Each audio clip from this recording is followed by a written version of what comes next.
my oldest daughter, who she and her husband lived on the north side, or I'm sorry, the south side of south edge. They lost some trees. My sister was on the south edge, and then my brother was on the north side. My other daughter had just left. She was in college at the time. She had left Joplin and was driving south back to Northwest Arkansas. She was at the U of A, and she didn't know about it till somebody that knew she was going to Joplin for the weekend had texted her and said, "Are you okay?" And she was like, "Well, yeah, I'm fine." And she said, "Why?" And she said, "Well, have you heard about Joplin?" So they both had their own experience with it a little bit differently, because there was a period of time they didn't know if we were okay. I can't imagine that feeling as a mom. I knew pretty quickly that the rest of my family hadn't been hit, but they didn't know if we were okay.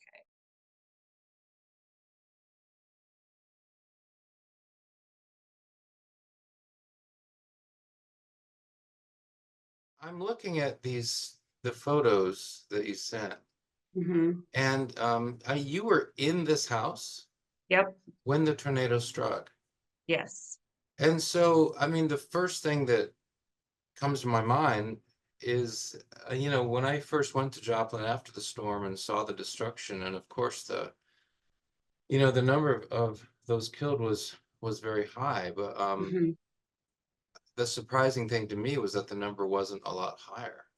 And Exactly. I'm looking at this house that's completely destroyed.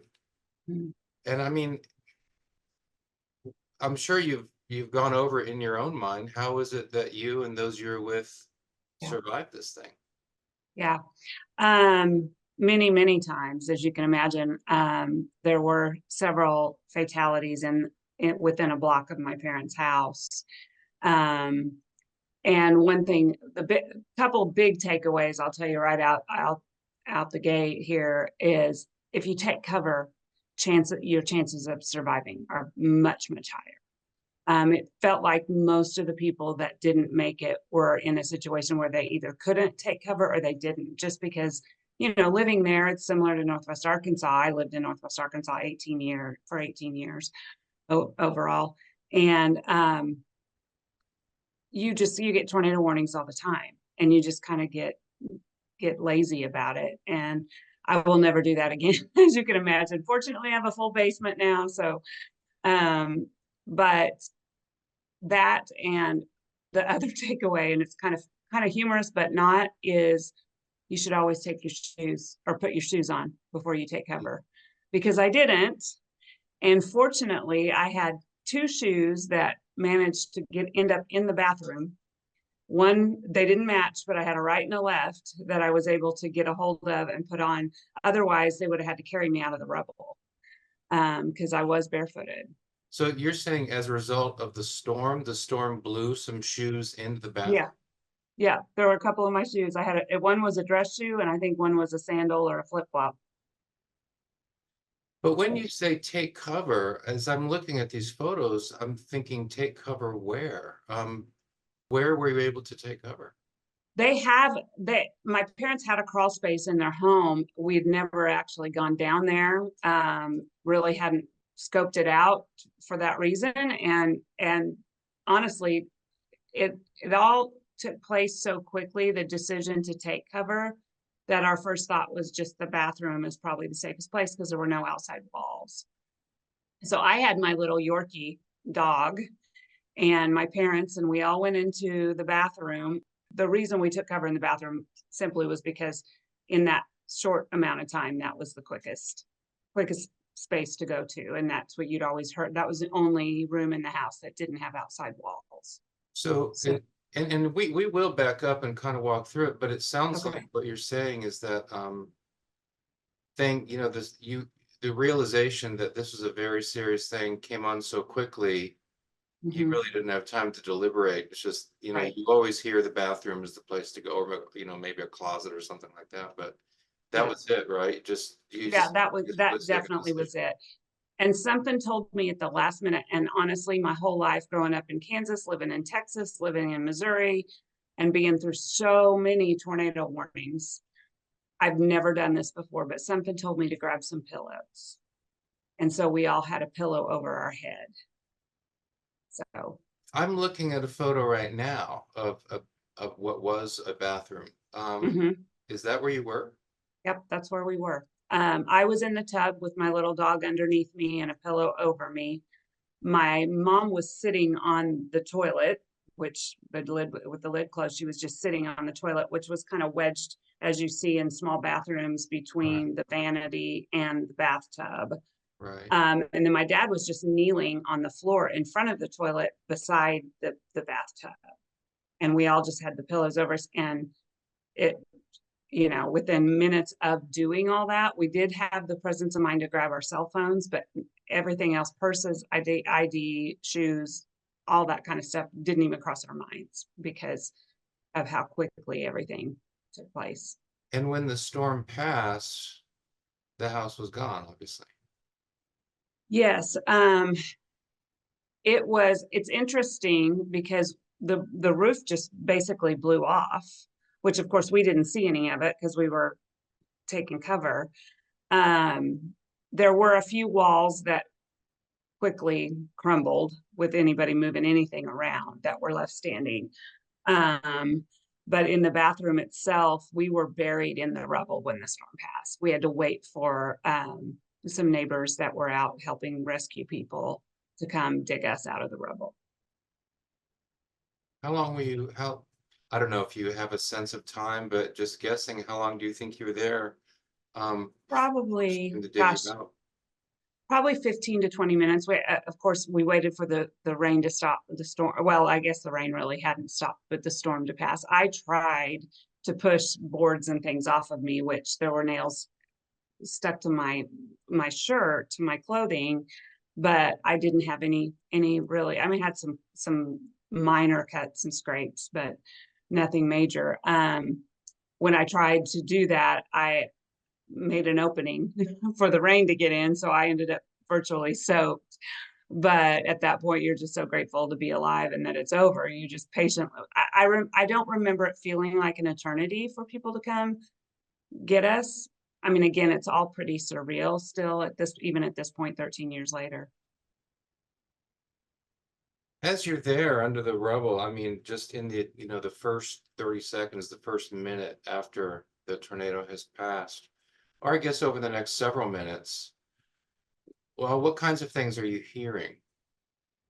Um, After, really, we just heard the rain, and then of course, immediately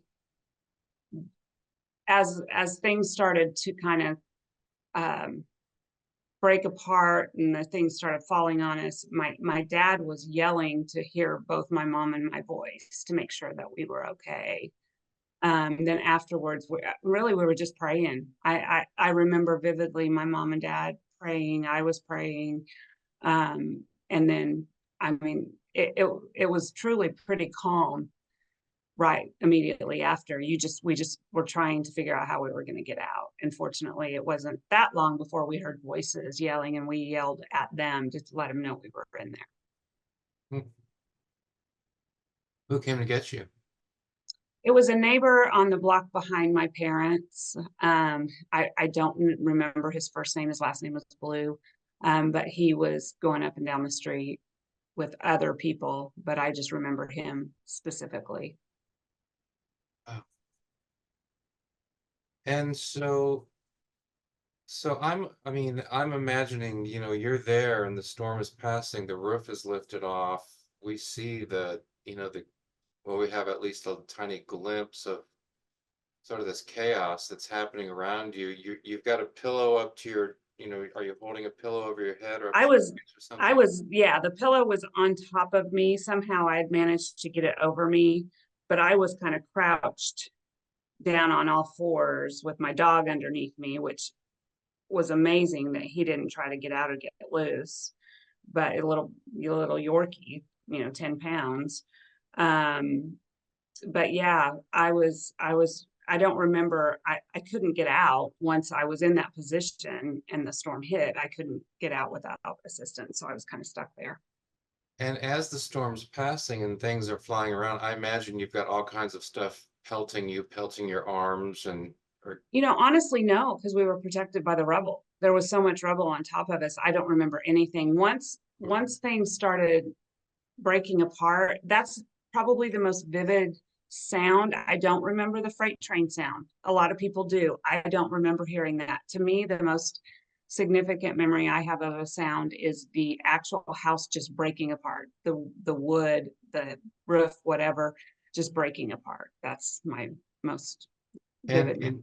in your case then is that so then is it that as the house is breaking apart, things kind of collapse in on you and in a way Yeah, create kind of a barrier so that the flying whatever debris is flying around is debris. hitting Yeah. that barrier, it's not hitting you. Yes, I believe that. That's how it. I mean, if that roof had caved in, it would have been a completely different story. So by doing that and everything just kind of folded in on us, I think that did protect us.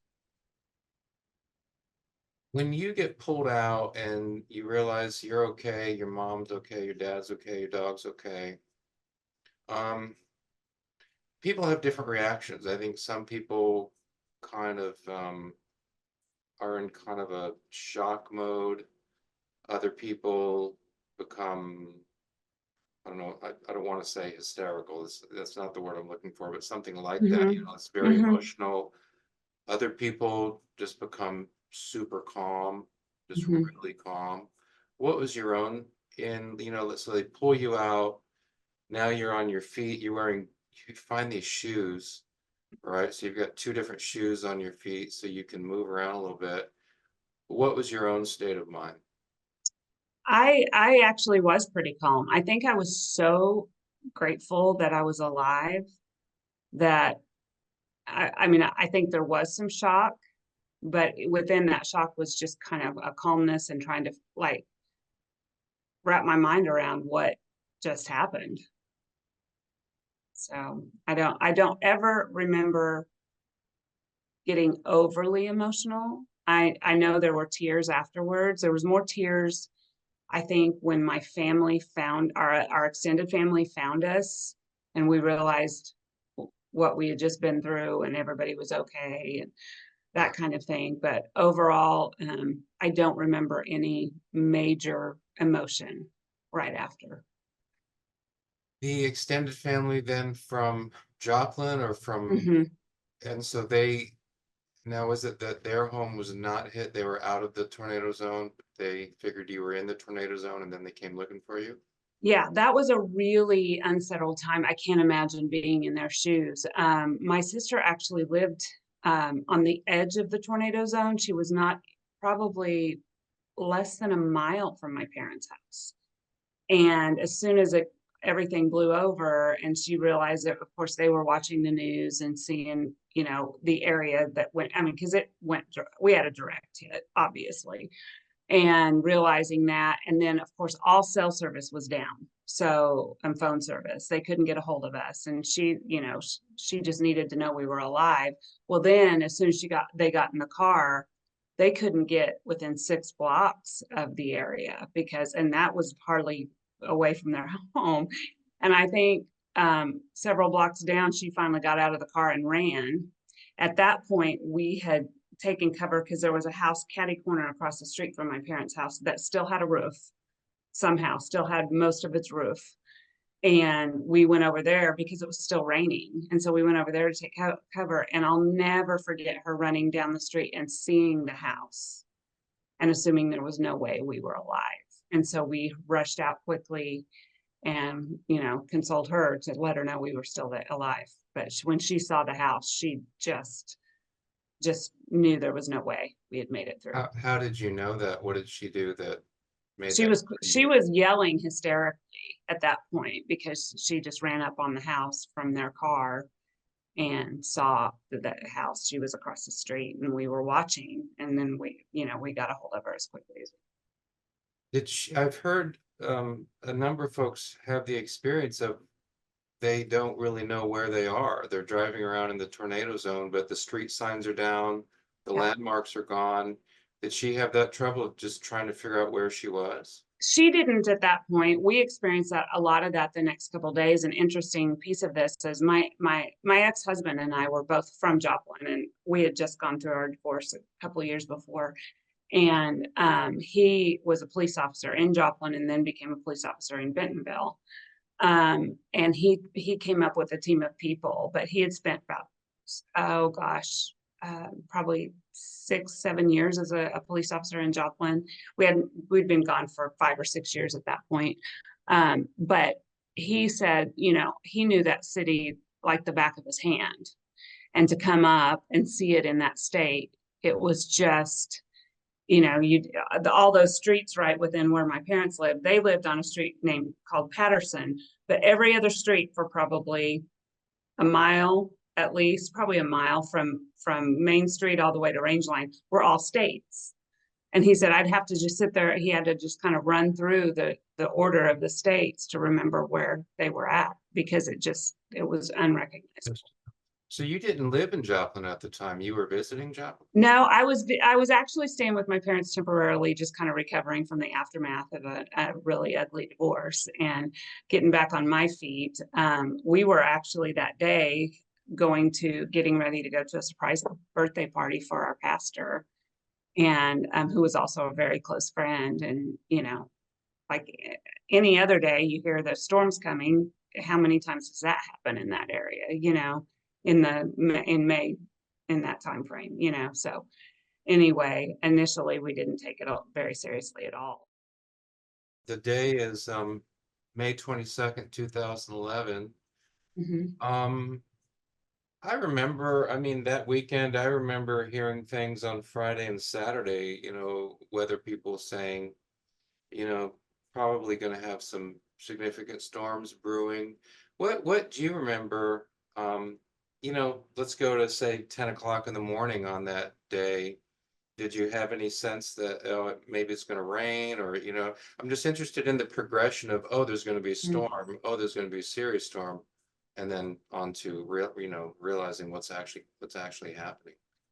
Honestly, I don't remember ever hearing pay attention to the weather today. I don't ever remember hearing that. And that's one thing. My parents were both, especially my mom, she was so alert to any weather, news, weather, any of that kind of thing. And I don't, honestly, when the sirens first came on or went off, we were kind of shocked because it was sunny out. And I even went out front, which I used to be on my bucket list to actually see a tornado. Not there anymore. I've come close enough. Change that one. Sure. But I went outside and was looking at the sky, and I was like, it was nothing. My dad wasn't even at home. And this was probably 15 to 20 minutes before the storm hit. And then the sirens went off. They turned them off. And so we just kind of went on. And then and it may have been at that point that my mom's told my dad, there's a storm coming in. I'd like for you to get home. So he got home. About that time he got home, it had started storming. We were watching the news, and we were watching the weather on one of the local stations that was on the west side of town. And I happened to just glance at the TV because I remember I was not just sitting there watching it. I was doing other things. Like I said, we were getting ready to leave. I think we're supposed to be somewhere like at 6 o'clock. And I just glanced at the TV, and the way the camera was facing was it was just black. And it was facing to the west, and that was the cloud that was coming in. And that's when I just said to them, you know what, we probably ought to take cover. Because at that point, the sirens came back on, and I was like, we probably ought to take cover. And so that's when we quickly grabbed our phones. And I mean, within 2 minutes of us getting in there, I'm literally within 2 minutes, the house started breaking. So we didn't really have time to panic. We were in it. So. And you don't have a recollection of that, that really loud sound that people describe? No. And I have searched myself and tried to, but I don't know if I've mentally blocked it out, or or the other was just louder to me because it made such an impression when I could actually hear the house break apart. The house So, break apart. yeah. How long would you say it took for the storm to pass? How long were you in that, basically in the middle of the storm? Um, Probably not more than 5 minutes. I mean, gosh, But that must have it felt, felt like an eternity. yeah. Yeah, it was just a few minutes. The whole time, like I said, I was the one in the bathroom, in the bathtub, mainly because I could crawl in easier and I had my dog. And so I felt it was one of those, I can't remember if it was a ceramic or a fiberglass tub. It was probably ceramic. Well, I don't know. Anyway, I could feel it was off the foundation and I could feel it was kind of rocky. And I wasn't sure I wasn't flying.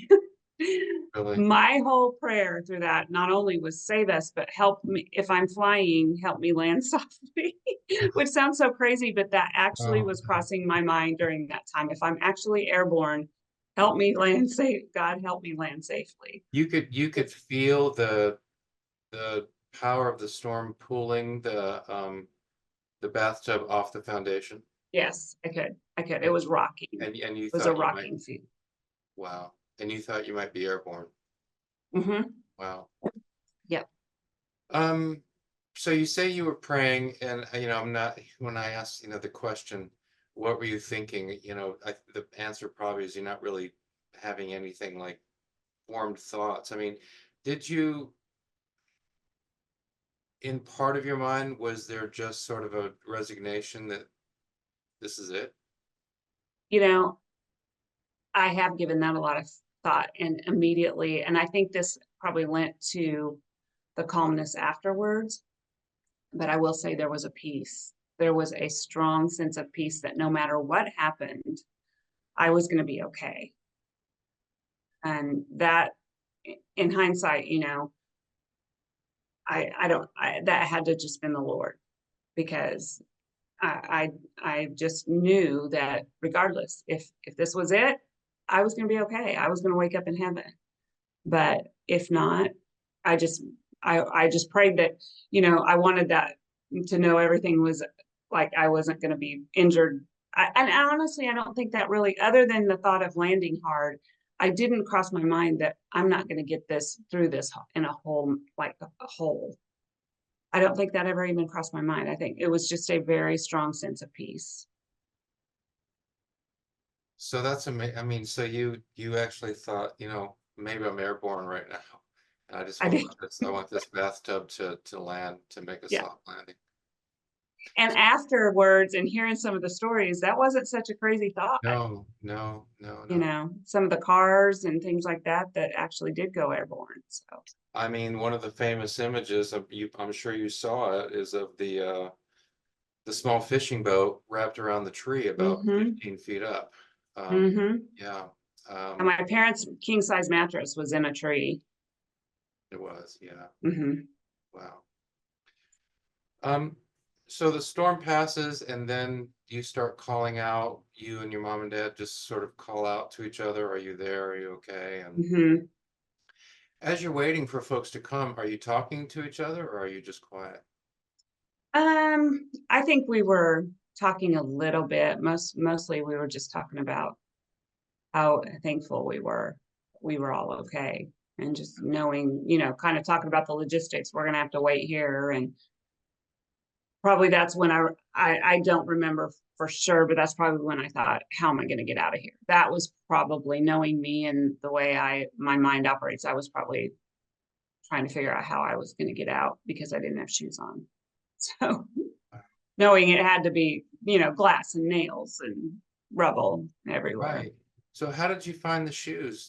Once you got up, you just kind of looked around and Hmm. there's one, and Hmm. I still have the shoes. I kept them. yeah. So what about, so where did you stay that evening with extended family, I'm assuming? We immediately went once my sister and her husband were able to finally get up to the house with their car. They took us because our cars were totaled. We went to their house for a while and waited for my brother who lived on the north side of town, which got no damage. And he had a bigger home, and he and his wife came and got us, but it feels like it took hours for them to get there, just because that whole center section of the city.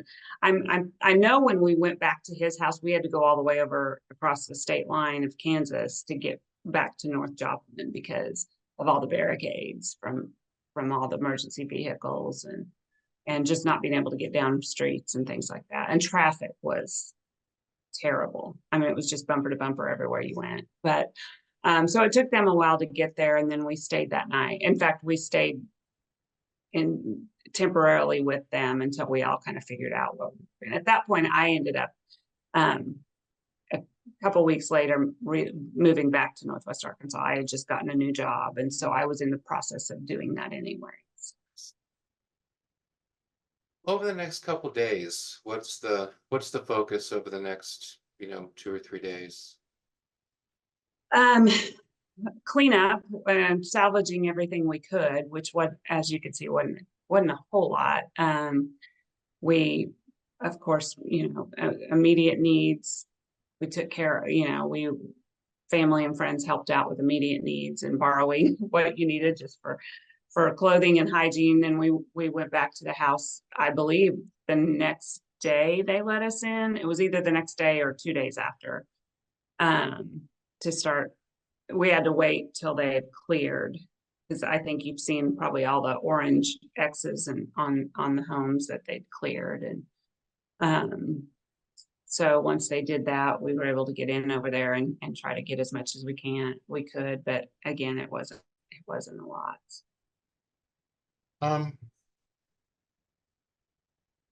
Was part of the conversation over the next couple of days just learning who didn't survive the storm? Oh, absolutely. You were just glued to the news to hear, and you heard through the grapevine. I mean, people were out.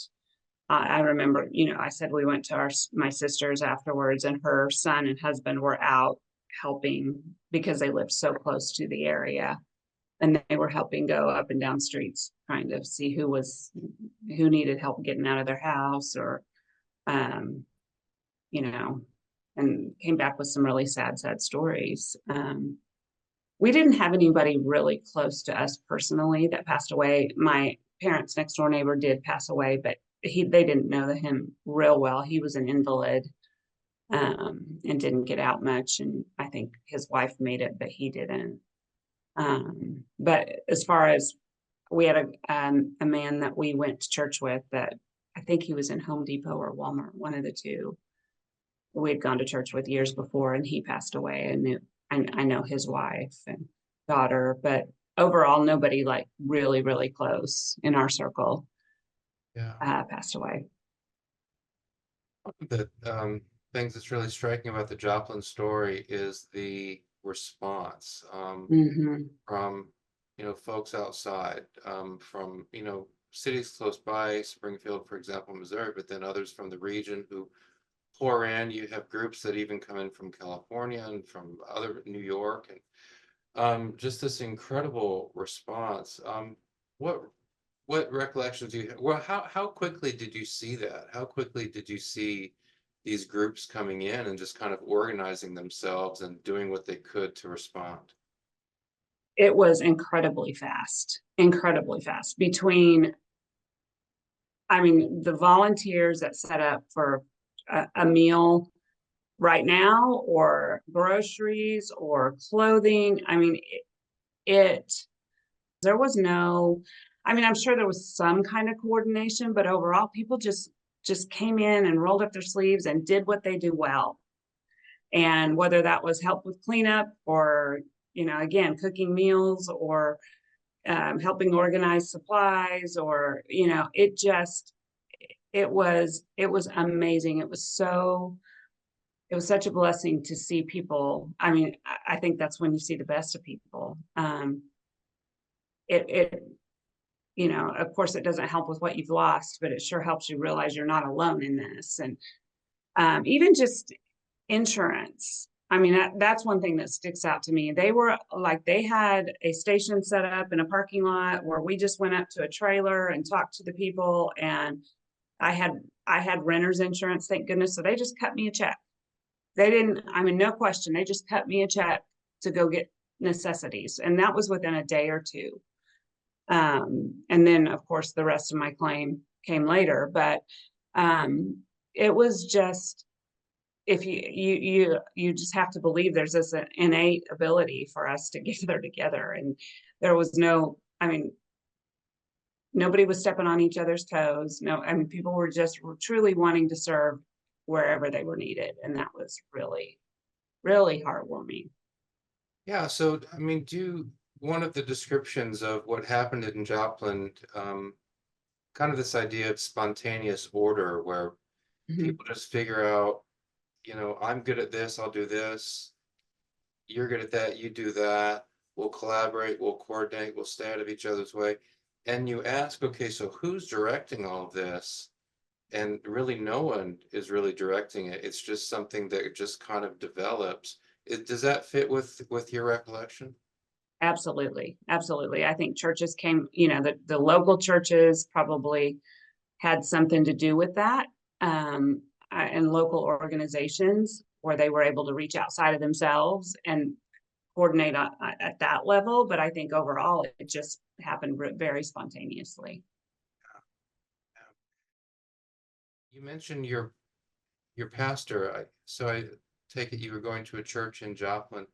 Do you remember what kinds of things that church did? Because really, as you mentioned, I mean, one of the really remarkable things about Joplin and the response was the churches. I mean, the churches really did respond, and I think they were just a key factor in the response to the tornado. Any recollections about what the church you went to did? Um, I know they were sending teams out of people to do whatever needed to be done on the homes, and directly on site. But they also had took donations and had it all organized where you could come in and get clothes or get food or groceries or supplies or household goods that people had donated.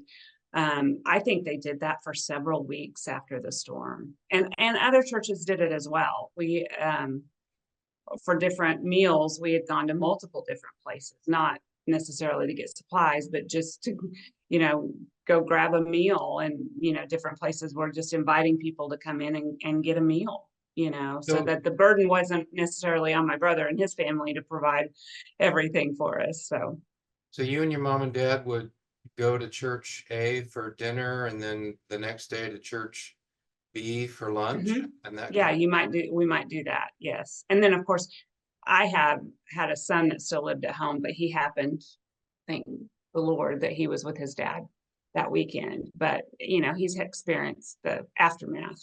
So How long did you do that where you're, kind of going from place to place, just getting the next meal? I don't remember we did that more than about a week. We're not far removed from the event, but I mean, we've got distance from the event now. As you look back on it, did that event have any, um, lasting impact on you? Is there something you took from that experience that you would say is actually very meaningful to you? Absolutely. I think it goes back to the feeling during that time of peace. And, I don't want to die, but I don't have an extreme fear of death, because I experienced that peace during that time when I didn't know if I was facing death. What was So, the source of that feeling of peace? oh, it was God. Absolutely. It was absolutely my faith in God.